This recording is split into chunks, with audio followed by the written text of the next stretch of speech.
To some of you guys tuning in from the West, the Nissan Patrol Safari might just seem like another Nissan to you.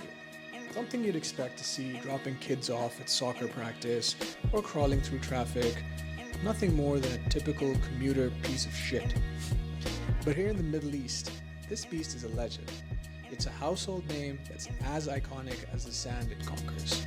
Right at home in its natural habitat, whether it's flashing furiously in the fast lane, bouncing off the red limiter, spitting flames, or breaking dunes to its will. And for years, living here in the UAE, I was guilty of dismissing it. Too old, too common, too basic for the price, too unspecial. But now that I own one, I finally get it.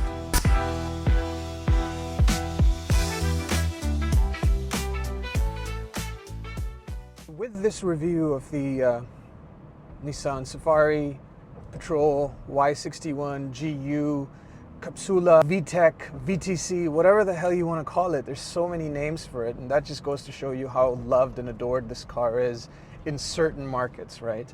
This isn't necessarily going to be a technical masterclass. I'm not going to bore you with too many details about how the car works and how the drivetrain is. It's more meant to be my personal driving experience and ownership experience of this car, and a take that I think is slightly unique and not a lot of people are talking about, especially those people in the US or in Europe where this car is not a very common sight. Now, why do people love this car? Firstly, it's definitely not because of the power, right? Oh, damn. That's 100 kilometers per hour. Not because of the potential or the tuning potential of this car, because look, people have gotten this engine to 1,000, 2,000 horsepower.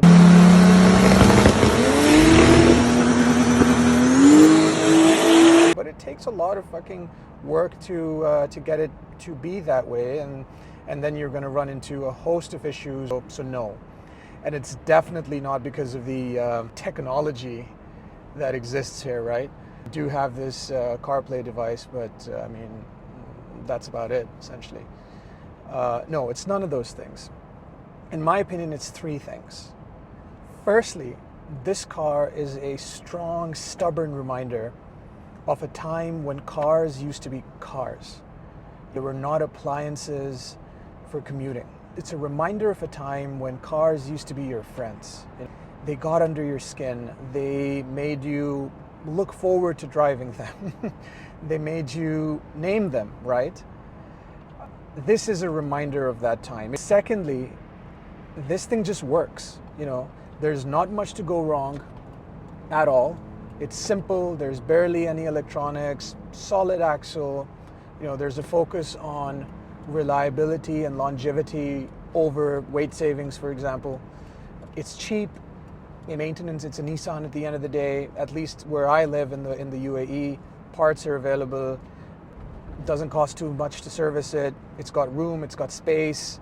It works. It'll do the job of a daily driver quite well for someone like me, at least, and it'll do it without fuss. Thirdly, and perhaps most importantly, it's because of what's in the hood. It's because of that TB48 engine, which is much, much, much different than what I thought it was going to be like. It loves to rev. It seems to make more power as you progress. It's like a kid. This car is essentially the Middle Eastern Type R. Before I get into that a bit more and explain to you why I'm saying that, because I'm sure there's lots of raised eyebrows after that, right? Because that's not a very common take. I'm going to give you a little bit of background first. I'm not new to the world of off-roading. I've owned and built a couple of off-road cars. When I bought this car, I was looking for a daily that I could, again, do my morning commute in, take the missus, take the dogs, go on road trips, and of course hit the dunes, right? Hit the dunes where, again, in the UAE, we've got access to some of the world's gnarliest dunes. In fact, the movie Dune was partially filmed in Abu Dhabi and Saudi Arabia. I mean, it'll give you an idea of what some of the stuff is that's available to us. And you know, I needed something solid and reliable to sort of do that too. And of course, a car enthusiast, as I'm sure a lot of you watching this video are, not want to ever own something like a crossover or a front-wheel drive commuter sedan. All the considerations that I gave into purchasing this car. Now, a little bit about the car itself. It's a 2020 Nissan Safari. It's not a Super Safari. It's a GL, which basically means that it is a base model, right? I don't have cruise control, cloth seats, plastic everywhere, which I'm sure is even on the higher trim levels. I do have power windows, which is great. And I do have a 5-speed automatic transmission. Let's just... Sounds good. Base model. A lot of people who own this car upgrade it. So, you know, you can change the decals outside, some of the bodywork, a lot of the parts, the wooden trim, etc. You can pick it up very, very cheap. It's plentiful, and you can essentially completely facelift your car. I'm not into that kind of stuff, to be honest, me personally, so I'm probably not going to do it. I'm going to wear that GL badge with pride, and it is what it is. It's actually perfect. It's better for it. It's more rugged. What I've done to the car is not much at this time. I'm going to be doing a lot on this car, more on that towards the end of this video.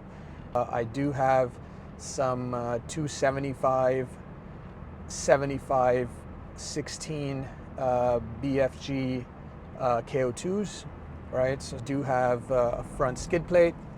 Absolutely need that if you're going anywhere near the dunes. And I do have a rear flag mount. And I've just installed, not too long ago, a engine cold air intake, which is the first of many bolt-on performance mods. And that's it, right? That's it. Now, coming to the driving dynamics, right? So we're now third gear. We're gonna go to second. Fuck yeah. All right. So now we're at the crux of our driving review. So when I first got this car, I was surprised because I was expecting something similar to a Land Cruiser, to be honest, or a Lexus or a 4Runner, depending on where you live. And this car couldn't be more different. And like I said, it's because of that TB48 engine. Now, for those of you who are familiar with the VTEC engines and the Honda engines of yore, you take your B18s or your B16s, they had something called VTEC technology, right? And the idea for VTEC, again, simplifying it, is that the engine has two cam profiles, mild and wild, essentially. When you rev the car and you're driving more aggressively, the wild cam profile kicks in, VTEC kicks in. Hey! Shit! Hey! And essentially changes the lift and duration of the valves. And what that does is, in simple words, causes a bigger explosion in your cylinders, right? More power and a greater kind of perception of speed. VTC in the TB48, it's advanced, evolved timing technology, but it's different because it just focuses on the timing side of things and specifically on the intake camshaft. And what it does is it optimizes power across the rev range. So as you rev, it exaggerates that feeling of speed. I'm just gonna downshift this amazing automatic transmission, right? The induction sound with my intake, it's gone up by about 40-50%. I've done a review on it, check it out. There's an obvious shift in the engine's personality the moment you go beyond, let's say, 3.5 or 4K. The engine revs out just a smidge over 5,000 RPM, and it makes peak horsepower, which is 280 horsepower, at 4,800 RPM, which is another giveaway. Again, it's making peak horsepower pretty high up the rev range, right? And peak torque is 310 pound-feet, and that's at about 3,600 RPM, I believe. Now, there's something interesting about those figures as well. 280 horsepower, that's gross horsepower from everything that I've read online. Gross horsepower was basically something that existed before the 70s. It was pretty common before the 70s. Most cars after the 1970s what's called net horsepower. What's the difference? Well, gross horsepower figures are generally higher because they don't factor in things that would essentially reduce your horsepower. So I'm talking about things like accessory belts, restrictive intake manifolds, restrictive exhausts, basically everything that you end up putting on an engine, that you have to put on an engine for it to be a car. It sucks power from the engine, right? And gross horsepower is sort of the best case scenario with none of that factored in. So in reality, the net horsepower of this car, no one really knows exactly, but I venture it's somewhere between the 240 to 250 horsepower range. But the fact that they're quoting gross horsepower is exactly what my point is. This car is from a different era, guys. And it's insane, and I love it. So that's kind of what I feel about the engine. Now, in terms of handling, it rolls a lot. I do have my factory sway bars. I do plan on upgrading the sway bar ends, but I mean, I'm not going to remove the sway bar, that's for sure. On-road ride quality is perfectly acceptable for someone like me. My cars have never been comfortable. I've never, prioritized comfort in any of my car purchases. As we go over some of these bumps in the road, I can feel them somewhat, right? So if you're someone who's used to, driving your typical crossover or, family car, sedan, you might think that this is not a very comfortable car, and I totally get that. If you're someone like me, this is totally fine and you'll be happy with it. Once the weather cools down, I'll be taking it off-road more often, and I'll give you guys a better impression, and we'll do some off-road POV drives as well. From everything that I've heard, everyone who uses it rides quite well off-road, and the solid axle does a great job of providing you that stability when you're bashing the dunes, which is a different driving experience than an IFS truck. Less articulation, less flex, as the rock crawlers call it, when you're going over some bumpy terrain. It is definitely for the Jeep crowd out there. Don't even compare it. The Jeep Wranglers absolutely suck. At least in my experience. I've owned one on-road. Their ride is quite bad, at least for the older models. This one blows Wranglers out of the water in terms of ride quality. So yeah, if that's your benchmark, you're good. I've got a lot of plans for this car. I'm going to do a full build series. I'm going to take it in phases. Phase 1 is going to be focusing on, again, some more of the essentials. I'm going to be looking at lighting for off-roading. So look, perhaps something funky and fun. I need chase lights in the back as well. I'm going to be getting a tune. Guys, headers, tune, and intake on this car gets you anywhere between 50 to 60 wheel horsepower from a good tuner. I've already spoken to a shop, and I'll do a more in-depth review, but a tune is on the cards very soon. And then I'll do headers as part of the next phase. So lights, tune, tire inflating device, hardwired into the car, some storage boxes in the rear, and some mounts for things like your shovel, jerry can, etc. And we're golden. That's phase 1. Phase 2 is going to be headers, wheels and tires, KMC or Racing Line beadlocks, either those, or I'll go for the TE37s.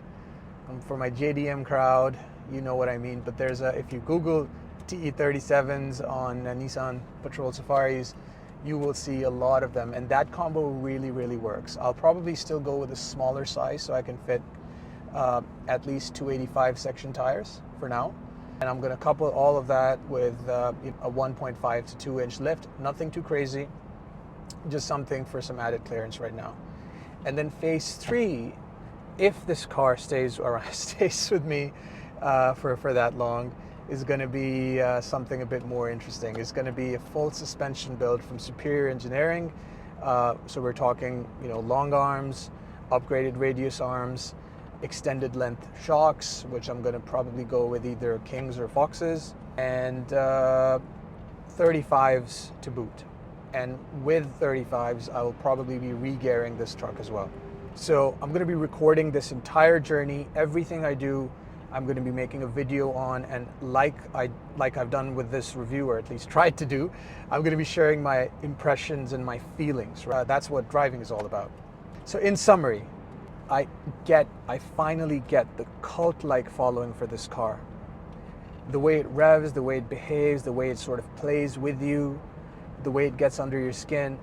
This is very, very similar to that old Civic VTEC Type R driving experience, which is why I think this car is the Middle Eastern Type R. Let me know what you guys think, if you agree with my take, or if you guys think that I'm full of shit and this is absolutely not what I've said it is. Then feel free to comment as well. If you have any questions, let me know, and see you on the next one. Peace.